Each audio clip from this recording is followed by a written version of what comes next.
I know I was born for this. Don't care for the critics, my words are like physics, a force that they can't stop. They just don't get it, I think they forget I'm not done till I'm on top. I know I was born for this. I know I was born for this. I believe we can write our story. All right. Hey, everyone. How you doing tonight? Gary Wise here once again, Wise Leadership Solutions, your Ocala leadership mentor. Somebody here in Ocala, Florida, north of Orlando, southwest of Jacksonville, right there in the heartland of the state of Florida. Happy to be here. Love to serve. Proud to be a leadership mentor, one of many, I'm sure, in the area. I love meeting more people every day that are a part of the leadership conversation.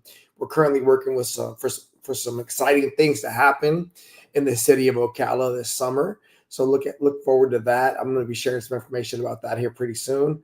But today we're going to be talking about emotions.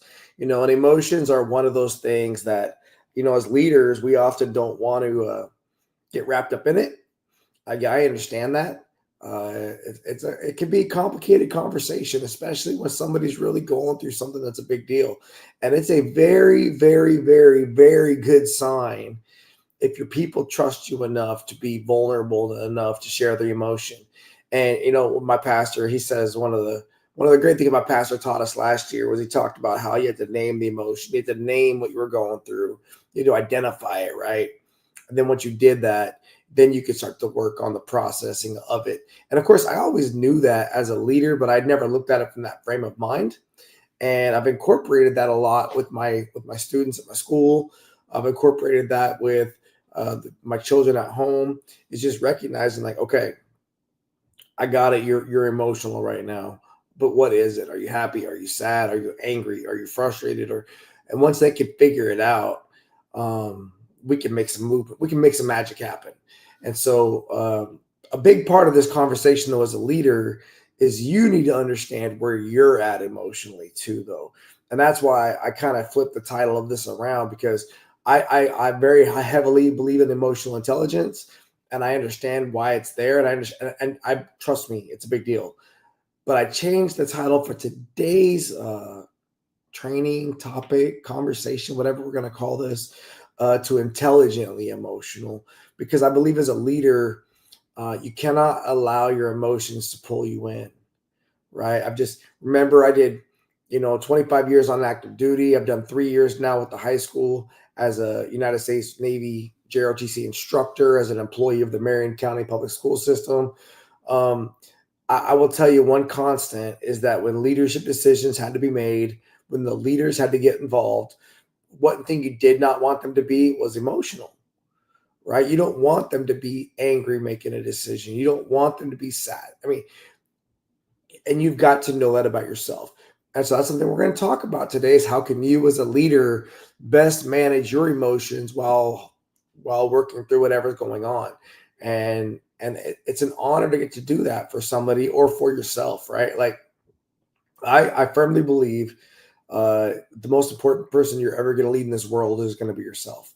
This week's lesson with my cadets, my team members, if you will, at this point in my life, one of the training for this week, the classroom topic, was that the importance of understanding not just who you are, but strategically how you're going to enter into the world, and how you can do that as a part of a team a lot easier than trying to do everything by yourself. And part of that is understanding kind of your strengths and your weaknesses and areas you might want to work on while you're in a safe environment, like, I don't know, high school, or you're in a very firm job right now, or a stable situation. So before you do something dramatic that's going to cause that to become unstable, work on yourself. Prepare for that next opportunity. Prepare for what's going to be coming down the pipe. So that way, when you do get that chance, you're ready. Right? As ready as you're ever going to be. Because that was the other thing I taught them about, was there's no such thing as a sure thing. Everything has risk. Everything has risk. Again, you miss 100% of the shots you don't take. To live a life of no risk does not sound enjoyable to me. It just doesn't sound like a reality I would want to be involved in. Who would want to ride a roller coaster that never goes up or never goes down? I don't think many people would. So understanding that risk is something that you can tolerate, providing you do a good job of preparing, providing you do a good job of understanding, providing you do a good job of, countering the risk or assessing the risk or managing or mitigating the risk, make risk-based decisions, and then you know what? Go for it, man. And you might win. You might get it. Huge, right? That was what we talked about on Tuesday. So we're going to talk about a little bit tonight, and just hopefully you guys are out there enjoying this content. Hopefully you're watching this, whether you're watching me on TikTok, whether you're watching me on X or on YouTube or on any number of the social media platforms, because I'm really trying to do my best to share this message with the world, because I love working with leaders of all flavors, all shapes and sizes, and I really would love to get to work with you. And so if you find this information valuable, of course, do the things, right? Like it, subscribe it, share it, tell somebody, contact me. Let's get to work. Okay. All right. So today we're going to be talking about what could it mean to be intelligently emotional, right? What could that mean? For me, as I thought about this, it's going to mean using your mind or your intellect to guide your emotions, not to let your emotions guide your, of course, in the reverse, right? I want you to engage your intellect. You don't just wake up one day and get to where you are in life. You got there probably because you earned it. You worked hard to become a leader, to become a manager, to become somebody who's in the space that has a level of trust given to them. And that doesn't just happen to you out of luck. Always. Somebody might get lucky. Hey, you never know. But I would tell you typically it's not luck. So engage your intelligence when things start to get heavy or things start to get emotional, and you can feel that energy starting to rise up, because someone's going to have the calm head. Someone's going to have to be able to get above the fray, and that's your job, man. You're in the arena, you're the leader, right? So they're going to be looking to you for feedback, for guidance, for assistance, to blame, right? Like all the above, right? All the above. And what you have got to do is manage your emotions. And how I recommend you do that is by using your mind and your intellect. And that we're going to continue to talk about that, because I want to draw that out a little bit more. I want you to understand which emotions are important, and don't let the emotions control your actions or your decisions, because look, you're not always going to make everybody happy. Sometimes they've got to hear things they don't want to hear. Sometimes you've got to do things that they don't want you to do, and it's just going to be what it is. What you don't want it to be is they blame it on it being an emotional decision. Another thing that I've seen throughout my life is when somebody is actually all the way in, like they're super invested in what's going on. I've seen people essentially try to hate on them by calling them emotional. Well, that's an emotional leader, or they're just emotional. Don't dismiss people's enthusiasm for life by just trying to label them as being emotional, because that's not your energy. That's the wrong answer too, right? At the end of the day, don't turn the word emotion into some freaking form of hate. That's just going to try to label somebody because they're excited to do what they want to do. That's not the point, right? The point is going to be that if it's emotional and you're the leader, you just got to calibrate and know what's going on. People have got to understand that emotions can influence your behavior, right? I mean, I've seen people unfortunately get into the wrong space. They made a bad choice. They made a bad decision. God, in my last job, when I was back in the service, I can't even count the times that somebody came and knocked on my door and said, "Master Chief, we need to talk." And then they were about to lay a humongous problem on me, and ultimately on my CO, my XO, my whole leadership team, the whole Chiefs mess, and we were all going to have to figure that piece out, because whatever they did typically was going to affect a lot more people than just themselves. And you've got to be able to know that, okay, this is a big deal. I've got to put my emotions out of my decision making matrix at this time, so that I can focus on what's real.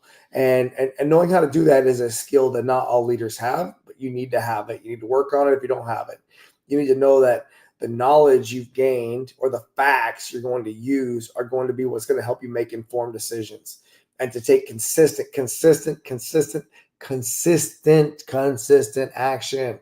It is the hardest thing in the world as a leader to be consistent. You know, again, active duty, military, Navy, one of the biggest challenges we had a lot of the times was dealing with people that made bad choices and then they had to be held accountable. And we have processes, right? You have a process. You do something wrong, it gets found out. We initiate a report. The report enters into a fact finding part. We're going to ask some questions. We're going to make some recommendations. It's going to go up to the next level. Somebody else is going to review it separately. They're going to ask some questions. They're going to make some recommendations. And then ultimately, it's going to go to the commanding officer. You got appeal. I mean, there's all these steps to it. The reason why is because you want to remove bias, you want to remove emotion, you want to remove the perception of those things. And you have got to have defendable, repeatable processes, right? And I think for leaders, if something's happening that's causing emotion, especially if it's happening consistently in your organization, you have got to have a response mechanism that's baked in that's going to help for you to not have to always call HR, but activate your system to review whatever's going on and to resolve it. Now this is what I mean, that scenario for me is when somebody's knowingly doing wrong, right? That's that scenario in my mind. They knew the rules and they did wrong. I don't have a whole lot of I don't have a whole lot of pity for that, right? You chose to do wrong. That's your choice. But one example I can have from just this week, I was walking out of my classroom. It's lunchtime. A bunch of my cadets are outside. They're working with their rifles and they're practicing drill. They do this on their lunch break. Like these young Americans take time during lunch to come hang out and work on their drill because they're that invested in the success of our team. Plus, they like hanging out during lunch. And I let them do it because I like the team building of it all. As I'm walking out, some of my cadets are preparing to do a practice inspection and they're doing uniforms or whatnot. And I noticed that one of our top tier cadets, she's not in uniform. It's very rare. She's typically in uniform. And I see her and I'm about to bust her chops. I'm about to mess with her because typically she's in uniform. And why are you not in uniform? What's going on? Right? It's Monday. We wear uniforms. You're a leader. You got to wear uniform. Why are you not in uniform? And as soon as I do it, she immediately eyes well up. She gets she gets emotional. And I'm just like, whoa, okay. Number one, I'm just messing with you. But number two, let's go talk. And so we step off to the side, and I ask her, I say, hey, what's going on? Like, why are you upset? Because she's strong. She's a tough young lady. Like, she's not the kind of person that's just gonna wear her emotions on her sleeve. And what that means for people that don't understand is that some people just like to wipe their emotions all over their sleeve, right? Their tears, their mocos, whatever. And she's not that person. And she basically explains to me that she had a lot going on. Family went through a lot of stuff. There were some challenges at home, and it just caused for her to not be able to be the way she wanted to be on that day. And she holds herself to a higher standard, and that she'd already heard it from enough other people throughout the day. And she just was tired of hearing it. And then she was just frustrated. And man, I appreciated her sharing that with me. And that's what I told her, right? So I told her, hey, thank you so much for sharing that with me. I'm sorry for adding on to that burden. I appreciate that everyone's trying to hold you accountable because we're all trying to hold each other accountable. And I don't think anyone ever really, they're not meaning to hurt your feelings, but it's Monday. And she said, I know. And it's on me for not being dressed out. And I'll be there. And she was. The next day, Tuesday, she was rocking the uniform, looking strong, wore it the whole day by herself and looking strong. But what a day she must have been having. And I really, for the rest of that day and really for the rest of the week, I really kind of rode high on the fact that she shared that moment with me because I don't think she shared that with many other people. Right. And so if those kinds of opportunities are happening for you as a leader, my advice, take the time, step aside, really check in, see what's going on, identify what's going on. Don't just feed into it though, right? You don't both need to be standing there crying, but you need to find out what's going on, validate the part of it that matters, but then also you need to move them on, right? We need to figure out a way to get you back in the game because you're here. You made it to work. And sometimes people just need to work. Sometimes people just need to do the thing they're supposed to be doing. And I found that to be very effective, right? The other thing I will tell you is that when emotions do get involved and it becomes a problem, the best thing for you to do is to just lower the intensity, lower the volume, cool everything off, and then do your best to reassess later on in the day before everything breaks up what really happened, because it's probably going to be a communication thing. There's probably going to be something you don't understand fully. I mean, I've literally walked into the room before my Chiefs back when I was in the Navy were about to get after each other in the Chiefs mess. And then, look, I love Chiefs that are rough and tumble. I do. I love Chief Petty Officers that are willing to say what they got to say. I love it. I would rather have that every day of the week and twice on Sunday than some person who's going to be a politician and be a manipulator and just try to you can't be trusted, right? But on the reverse, we're never going to allow ourselves to lose our bearings so much that we're going to start to act like we don't have the discipline of military professionals. That's not going to work.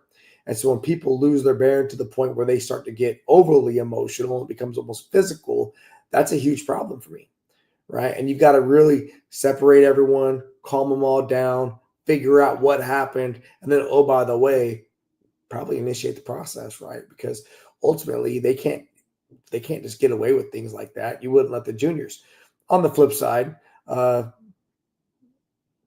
to them, figure out what's going on, we'll go from there, right? I mean, I would much rather have military professionals that are willing to possibly do what they've got to do to win than people who are just going to cower behind the door, right? And that's just a fact. And I want that out of all of my teams. I want people that take it personal. One other thing I want you to understand is when it comes to emotions, man, you should always do your best to prevent somebody from being hurt to the best of your ability. And if it is going to hurt them, like, for example, they're losing an opportunity, they're losing a part of the team that they thought they were going to get, they're not going to get a promotion, they're not going to get a good recommendation, they're not going to get a good evaluation. You got to pull them alongside and tell them, look, you're not meeting our expectations. Like all these things, it's been my experience that the best way to handle it is just directly, right? I hated when people, when I was coming up, would tell me some bad news, but then put the blame on somebody else. I learned from an old commanding officer one time. We talked about the damn exec, right? The damn exec was this story essentially where everybody on a ship would blame the damn executive officer for all their troubles, right? So sailors are painting a P-way. Why are you painting a P-way? Because the damn exec said so, right? Sailors are mad because they can't go on liberty or get off work when they want to get off work. Why can't you get off work? Because the damn exec said so. And what it really meant was people were not taking ownership of their orders and they were blaming somebody up the chain of command. And that's just not the best way to do things. If it's your responsibility as the leader, as the manager, to communicate to a person, to a member of your team, something that's going to be tough, don't blame it on someone else. Just don't do it. If you're not able to hold that line and hold that responsibility, you might not be the person for the job, period. Because what's going to happen is they're just going to come blame you for something up higher, and then here we go. Because you didn't hold accountable to what your concerns really were, because typically it starts with the frontline leader, right? What I want you to think about also is when we're looking at the ability to identify, understand, and manage, so identify, right? Understand in our own context and in their context what's going on, and then manage the emotions. You got to keep the context in mind and how this is for this person as well as how it is for the entire team, right? Very, very important. You've got to be able to leverage your intellect and their intellect. They're not dumb, right? People are not dumb. I had a time where an officer went and did a spot check on one of my sailors. So a spot check is where essentially a senior person on the crew would go down and verify that a maintenance person on the ship was qualified to do the maintenance. Most of us on board ships in the United States Navy are paid to be maintenance people. Maintenance people, watchstanders, casualty responders, all these different things. But maintenance is a primary important thing. So The senior officer goes down to do this maintenance check, and he comes back and he sees me later. He's like, "Hey, Mass Chief, I just had the best check. I just did the best spot check." And I was like, "Oh yeah, okay. What's it about?" Like, "Oh, it's so great. This young man, he can barely speak English, Mass Chief." And I'm like, "What? Okay, well, okay, I'll buy it. Like, why does that? What's the context of that statement?" "Well, Mass Chief, he could barely speak English, so he was trying so hard to be able to verify his maintenance requirement card and to validate his tools, his partners, his materials, and he just was having the hardest time because he couldn't really read that good." And I was just like, "Okay, this in my mind, I'm hearing this is not good." Right? This is something this young person has already done. They've already done the maintenance, done all these steps. All they're doing is demonstrating for you what they already did. So if this young person is struggling to do all this, then maybe he's nervous. But if it's a language barrier or a reading problem, like I'm okay. Well, we're paying you to be a maintenance man.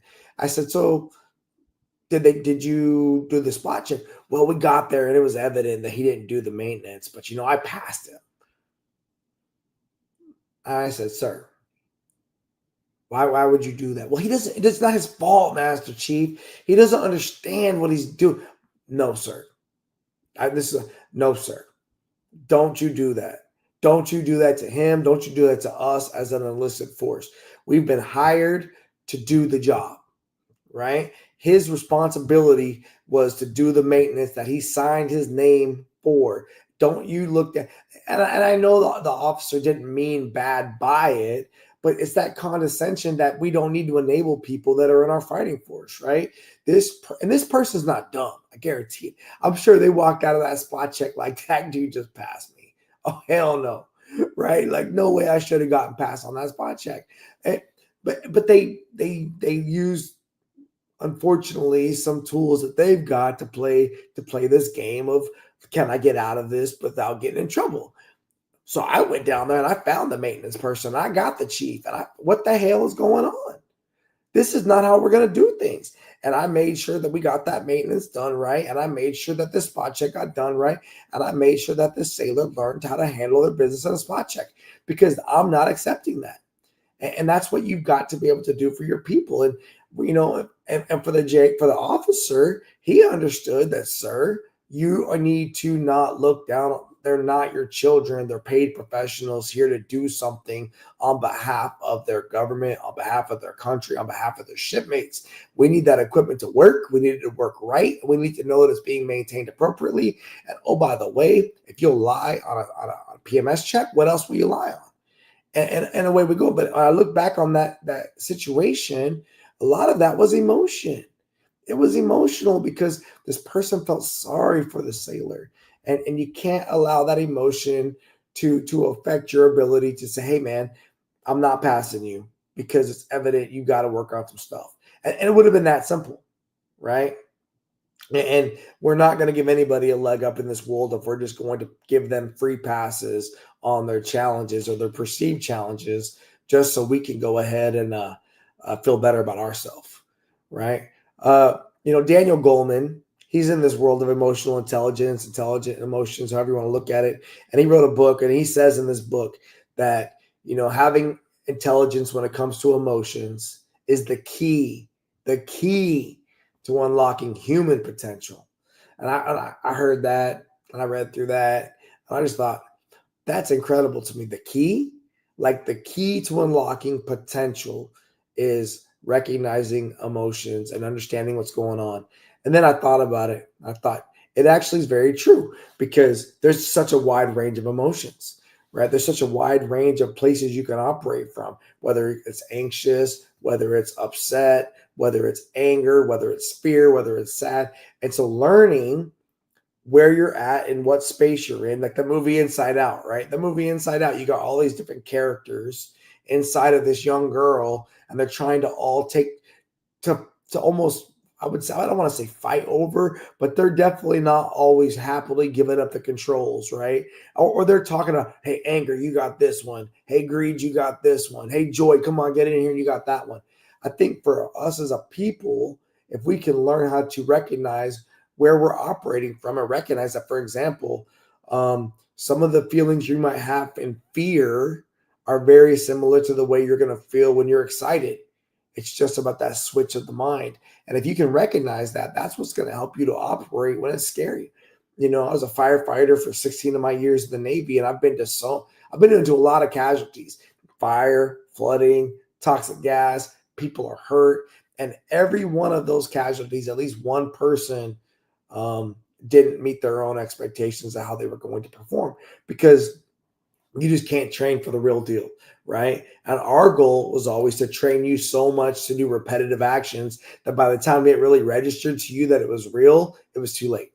We were already moving. And now you had to put your trust and your faith in the team and in your gear to get you through this scary moment. And typically, if you could do that, it was going to work.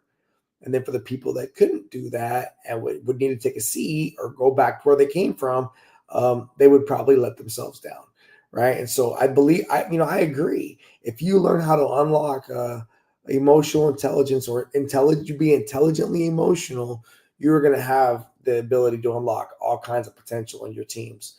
When it comes to being intelligently emotional, a couple of things I want you to focus on. So number one, your awareness, right? You have got to have the ability to understand what's going on with you. Are you aware of your emotions? Are you aware of the situation? Are you aware of what they've got going on? You've got to be able to read the room. And I feel bad for people that struggle with that, because I know people that they don't always understand quickly why somebody could be crying. It doesn't always, there's not always a connection as to why that frown might have turned, or why that smile might be gone, or why they may be in a moment of distress. And if you have that challenge, you gotta work on that, right? If you want to be a leader, you gotta work on that. You've got to understand what you're going through as well, because and when you're not okay. When I went through losing my parents, oh man, I lost my mom and my dad almost back to back within like a span of 2.5 years. And someday I'll tell you guys some stories about that, because I will tell you, there were times there where my Navy did not do what they needed to do. Now there's some people out there, like Izzy, Master Chief Isbell. I don't know if you ever watched these videos or not. Man, you took good care of me when I lost my mom, and the Navy was not doing good things, and you were my detailer, and you handled your business. I mean, I always have been there to serve my country. I never missed a deployment, and when I needed the Navy, they weren't there for me, which is it's a contributing factor to why I'm no longer active duty. I mean, I'll be honest, there's several reasons, right? But this was one, because when I needed the Navy, I realized very quickly how much of a number I just really was. And that's a tough pill to swallow when you're a career sailor, right? And so, but going through that time of losing my parents, and then the Navy kind of not meeting my expectations, because you just realize you're a cog in the wheel, and it's just, there's more to the story. There always is, but someday. But you realize, hey, I'm not okay. Like, I'm not okay. Like, I'm really struggling. I'm thinking some jacked up stuff, and you got to go talk to someone. You got to go get help, and you've got to know that about yourself if you're a leader, because the pressure that we're under as leaders is immense. I wrote in a article I wrote earlier today was, take care of your leaders. Check in on your leaders. They're typically the ones that are carrying a lot of weight, carrying a lot of pressure. And they don't typically want people to know, because they don't want you to look down upon them. And so take the time to check in on your leaders and make sure they understand that you're there for them too. And it's not just you're always expecting them to do more, because, they're the ones that, man, I've been there. I have been there where I felt like no one cared about me. It was just, give us all you got, and now we don't need you anymore. We'll throw you out with the bathwater, right? That's tough to hear. So have an awareness as to what's going on in your life. Have an awareness as to what's happening with yourself and with your teammate, and then figure out what you can do about it, and do your best to try to negate the emotion. I'm not saying deny it. I'm not saying dismiss it. Just try to neutralize it so that whatever you're going to come out of that situation with, as far as an answer goes, it's defendable because it's not an emotional answer. It's a factual answer, right? Next thing is going to be about regulation. When I look at regulation, that's regulation, right? That's counseling. Learn that. But I did it the same way as a firefighter in the Navy wearing a self-contained breathing apparatus, right? I'd be wearing an SCBA. I'd be wearing an OBA. I'd be getting ready to go down to a fire. And you had to learn how to manage your breathing, because if you hyperventilated, you're going to breathe yourself out of air, right? I've seen people blow through 45-minute bottles in less than 30 minutes because they're just down. They're just having panic attacks almost. You have got to relax. Take that breath in, take that breath out, learn to manage your impulses, learn to manage your thoughts, learn to dial it in, learn to manage your frustrations, whatever's going on. Regulate, and then figure out what you need to do to handle whatever's going on. And if you've got the time, that's great. If you don't got the time, man, you better count 3, 2, 1, go. Because if your life is on the line, if somebody's in pain, if there's a crisis that's happening in the world around you, you maybe don't always, I know fight or flight. I got it. It's super real. I understand, right? Fight or flight. And look, I'm almost always going to pick fight because that's just how I feel like I'm wired, and it's my training, and it's my goal as a leader. If I had to protect my students, if I had to protect my sailors or my family, I'm typically going to fight, right? Or if flight is a strategic move to get them to safety, then that's part of the conversation. But what you don't have time for is to have that panic attack, is to have that moment where you just completely fall. You know, this is where people get angry. This is where people start saying things they shouldn't say. This is where people say things to hurt or to offend, And again, I told you all in a previous video, if you're not feeling like being a good leader, don't put yourself around your people, because you're going to do something that you can't take back. You're going to say something that you shouldn't have said. And I'm sorry doesn't always work, man, especially if you were doing it to hurt or to offend or to just be mean. Like, that's not going to work. And so you just got to really learn to regulate. You got to learn to breathe. The one thing I've learned is if I ever get actually angry, I shut up. I don't say nothing, because I know what's the rule, right? If you got nothing good to say, don't say nothing at all. That's a great rule to follow. It is as real today. It's as good of advice today as it was when you were 5 years old, right? If you've got nothing constructive to say, especially if you're freaking upset, just be quiet. Just be quiet. Chill it out, and we'll go from there. The next thing is you've got to know why you're doing something, man. What inspires you? If you are inspired by the right things, if your motivation is dialed in at the right place, you're almost never going to be in a position where you're not going to be able to manage these emotions, right? You've got to have this ability, to set and achieve the goals for your day and to maintain a positive outlook. Again, if you are, as the leader, are not the most excited person in the room, why should anyone else be excited to be a part of your organization? Why should they be excited to come into your classroom, to come to your ship, to come to work in your business, anywhere? If you are not optimistic about the day and excited about the day, I don't believe that good leadership is all about I'm just going to be candidly negative for my people. Nah, man, that's crap. That's crap. We could call it out. Don't get me wrong. I'll call it out. I'll call a spade a spade. If something is jacked up, I'll say it's jacked up. But I'll also go up there and have the conversation. And I'll also tell the people on my team, okay, we all understand. I got it. But here's what y'all need to do. Because what we're not going to do is not get anything done. We've got jobs to do. We've got responsibilities to each other. And typically we're not doing this for anybody higher than ourselves anyway, right? To almost every team I've ever been a part of, why we were really successful was because of each other.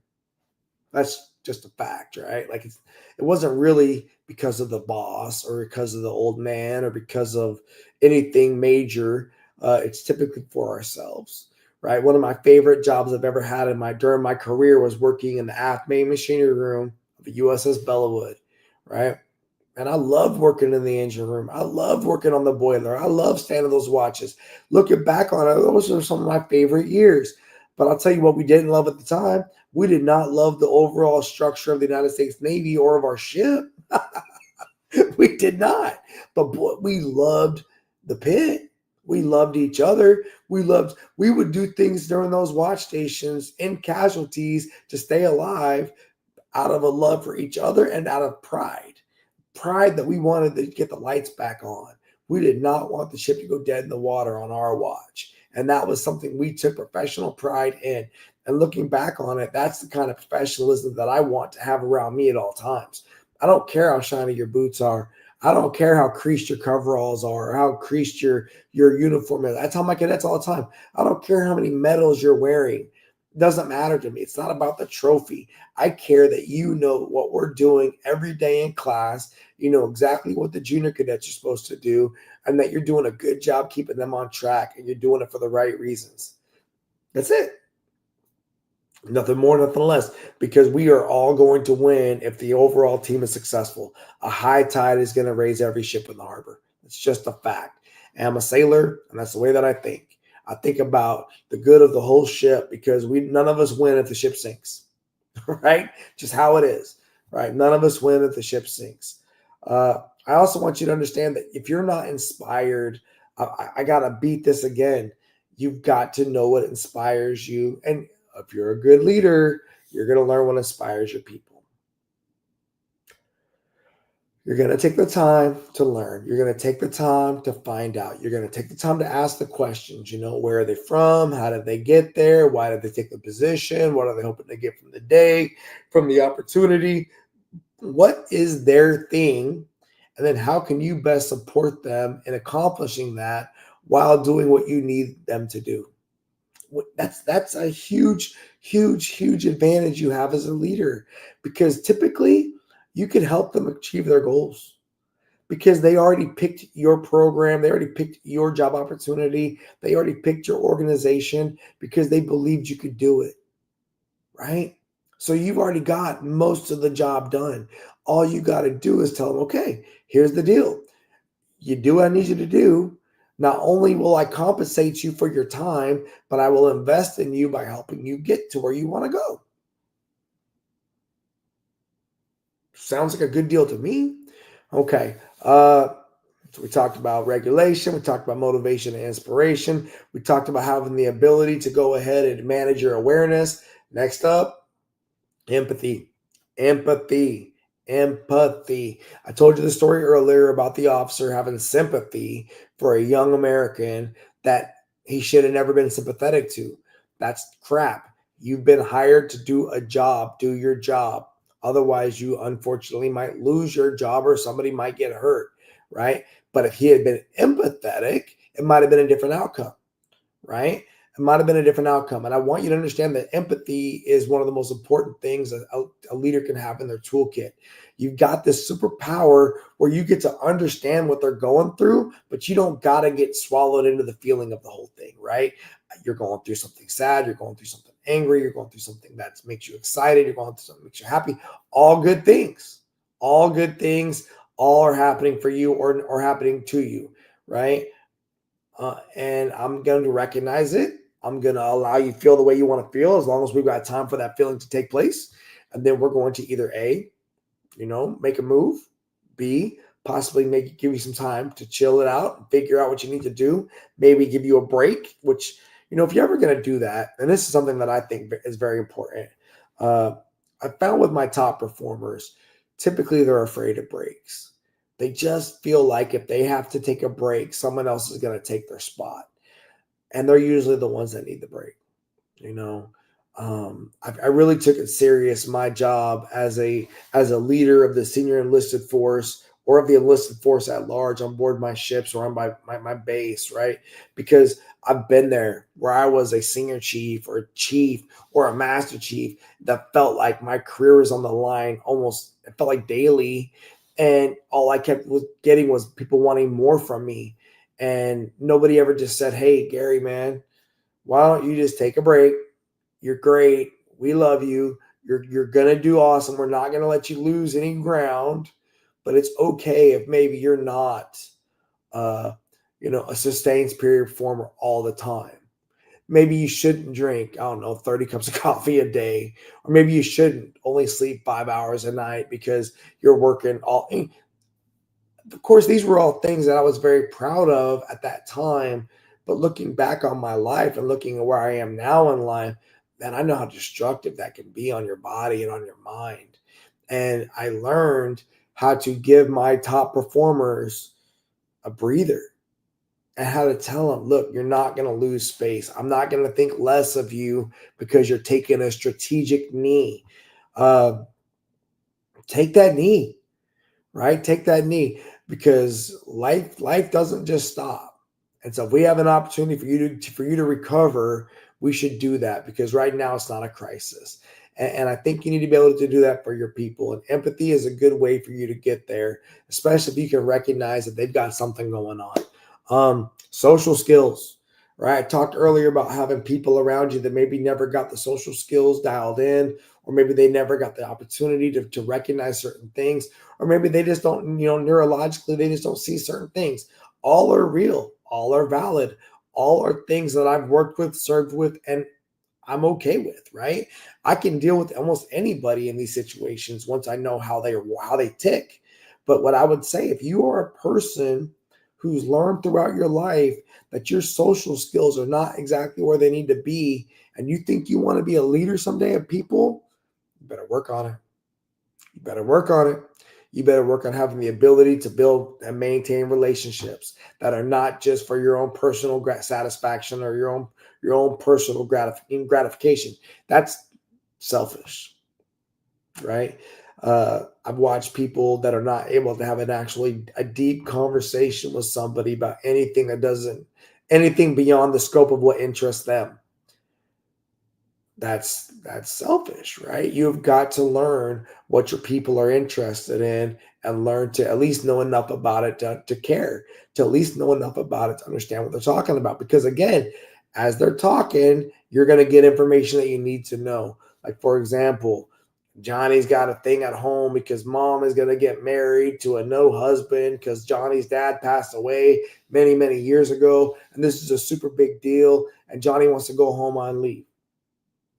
Okay, that's a big deal. That's a big deal. We need to take this serious. But Johnny feels like no one wants to take it serious because there's an underway he's going to miss 2 weeks of. It's 2025. And when I was on the ship, I was very proud of the fact that none of my sailors missed the births of their children. None of them. Actually, only one. He chose to miss the birth of his child, and against my recommendations, I did not want that guy to miss the birth of his child. And we were able to, once he accomplished what he wanted to accomplish, because he had some quals he wanted to get, once we got his stuff done, we got him off the ship as soon as possible and got him back home to be with his family.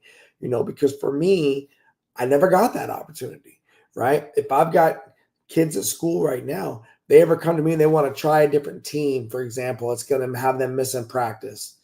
You do it. You got to go try some of those things out to see what's out there and trust that we're going to be here when you get back. Just, you got to be able to have that kind of trust. And you've got to be able to recognize the verbal and nonverbal cues when they want to talk to you about something that maybe is going to lead you down one of those roads. You've got to know what's going to drive people inside, right? Their intrinsic motivation, their internal inspiration, understanding that their intrinsic motivation is going to typically come from a drive for personal satisfaction.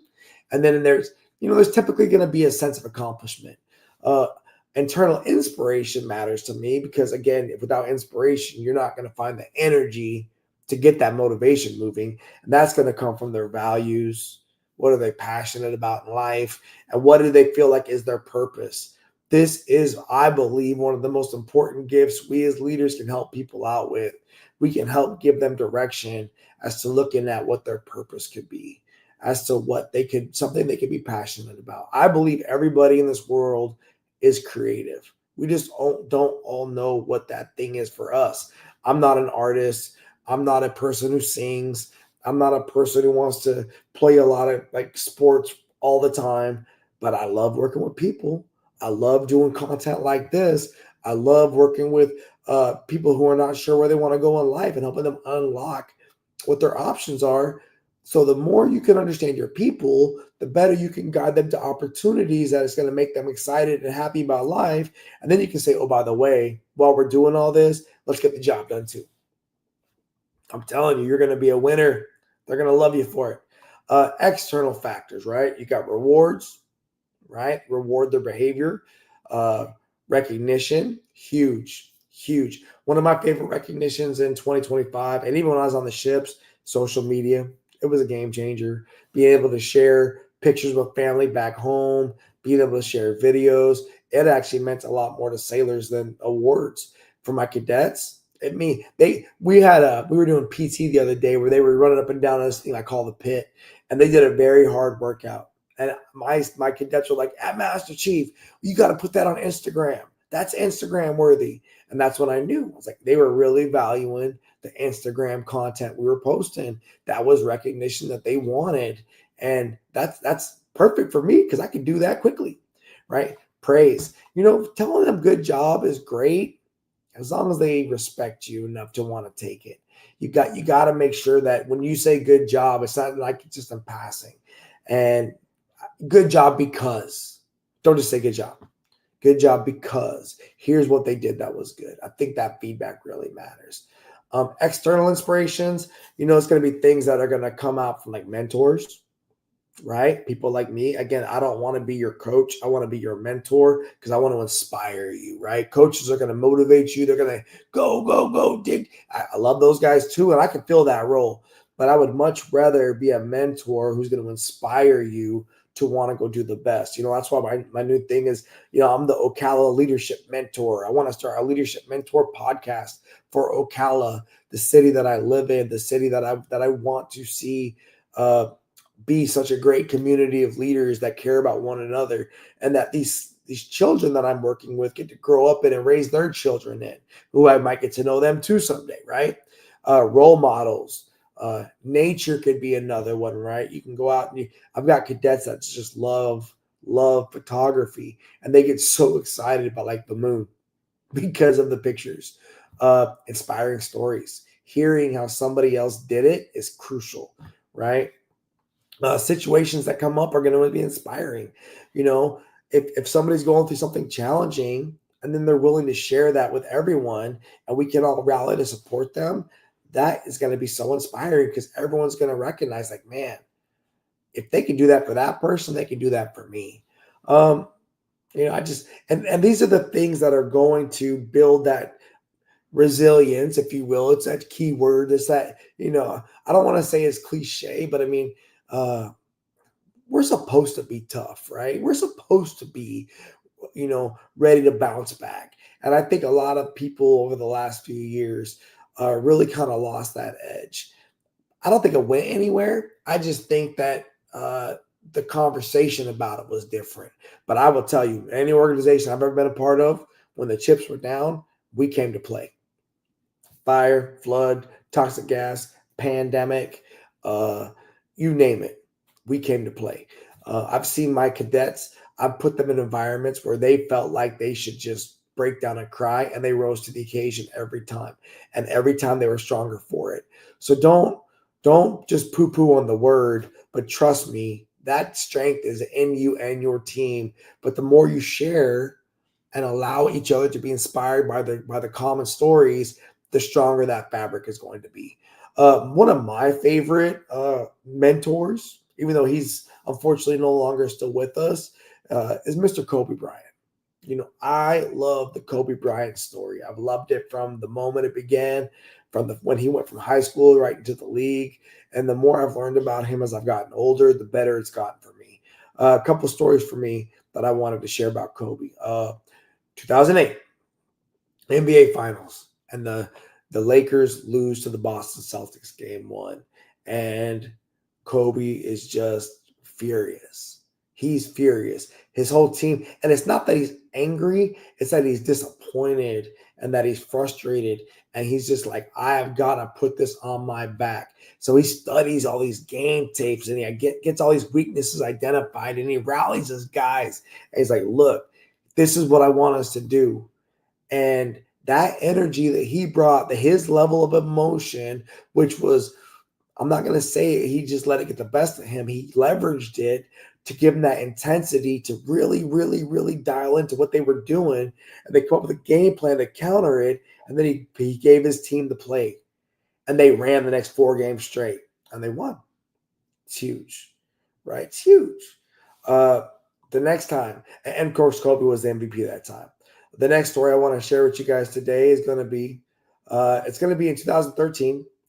Kobe hurts his Achilles. I think everyone's kind of seen this interview Kobe did with PBD, Patrick Bet-David, Mr. Patrick Bet-David. He's another one of my favorite people.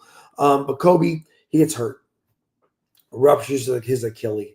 It can be a career-threatening injury, and Kobe's planning on retiring at this time, theoretically, right? Like retirement for Kobe is in the air. He is feeling like he has done everything he needed to do. His daughters were getting older, and he was seriously thinking about retiring. And then he gets hurt late in the season, late in the game, and the famous walk to the free throw line, shoots his shots before he walks off the stage, right? Before he walks out of the arena. He could have been taken out of there in a stretcher and people wouldn't have thought less of the man. I mean, back in the old days, they'd cut your Achilles so you couldn't run away, right? I mean, his Achilles is essentially snapped on the inside of his body, and he's got the mental toughness and grit to just finish that moment. And he talks about in the story, that at least one that I really like, was where he talks about he gets to the back with the doctors, and his daughters are there. His daughters are there. They're looking at him. They're looking to him for how is he going to respond.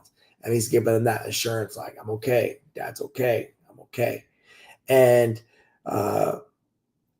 he hears what's going on. And he says he immediately there, just no retirement. That's not how it's going to end for him. And he could have retired after that game and no one would have thought less of him.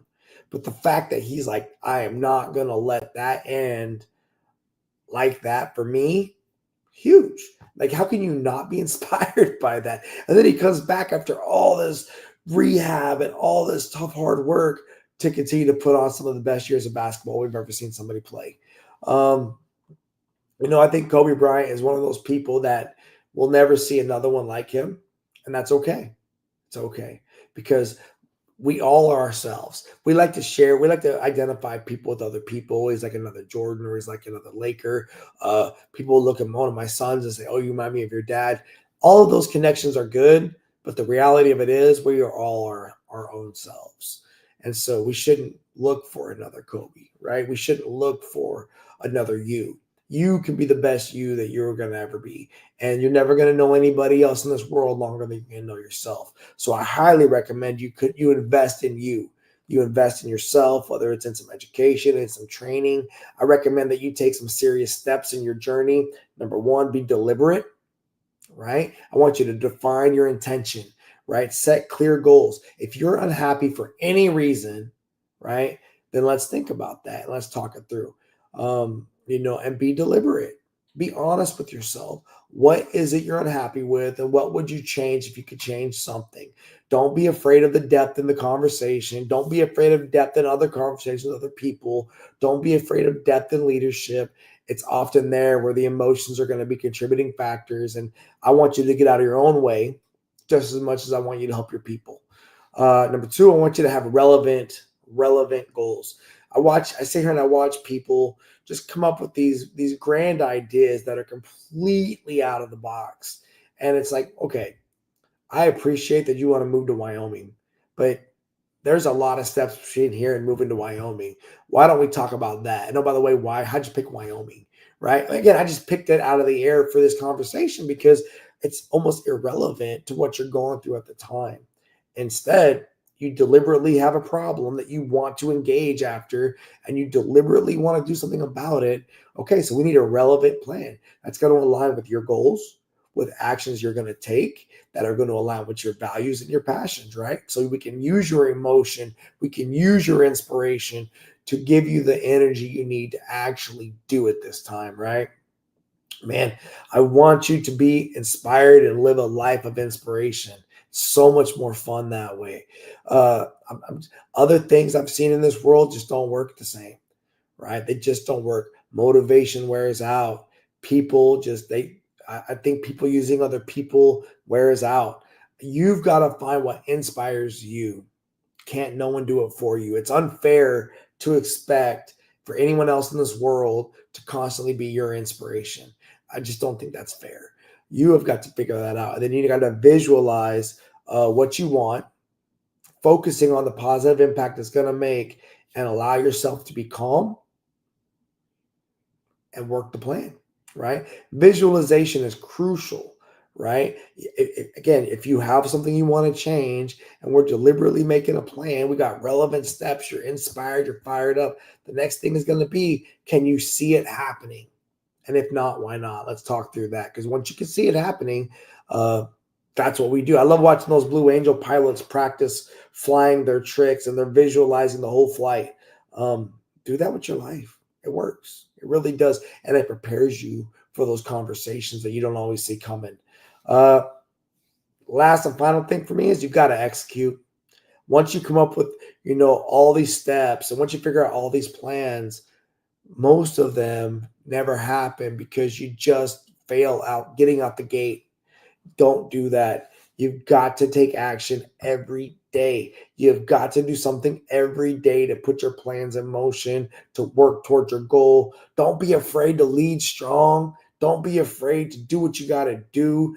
I tell my students this all the time, like, it's okay to shine. It is okay to fail, right? I would rather have someone on my team that's willing to do one or the other today than somebody who doesn't want to do either because they just don't want the attention. I need leaders. I need leaders all the time because there's never enough. Don't ever be afraid of one of your teammates becoming a leader and then, they're going to lead me. There's always more people. There's always more people to help. There's always more people to get involved. And if you're really afraid of them leading you, provide them more value. Maybe they'll stick around with you, right? But at the end of the day, I believe this on my heart. We all win if we don't care who gets the credit. This is probably the biggest problem in our country today. Too many Americans are worried about who's going to get the credit. Stop it. Stop that. That's a non-starter. Hey, I hope you all enjoyed this time I spent with you today. If you get a chance, if you want to download the new ebook I wrote, checkers is less than chess. Of course, I use some cool math terminology. I think living a life of strategic perspective matters.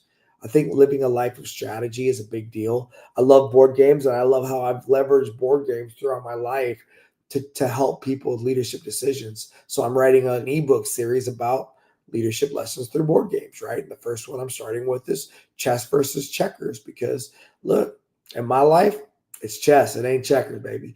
And if you want to go play checkers, you and I are probably not even in the same game. And that's okay. Enjoy your checker game. Just don't get mad at me when you can't beat me at chess. Right. Please continue watching our videos on leadership development.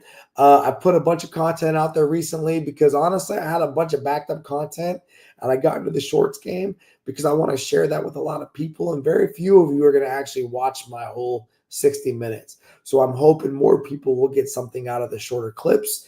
Maybe they'll want to go like the YouTube page. Maybe they'll want to follow the Facebook page or the LinkedIn profile. We're going to do some leadership stuff here in the summer in Ocala. Maybe they'll come to that. We're just looking to build a community of leaders, and I'd love for you to get involved. So please take the time to like those things. If you want to get some time to speak with me one-on-one, would love to do it, right? Time is valuable. And so if you want to get my time, let's make it worthwhile, right? So contact me. Let's make something happen. I do want to thank y'all if you're watching this for joining me today. Thank you very much for everything. And go Navy, beat Army, right?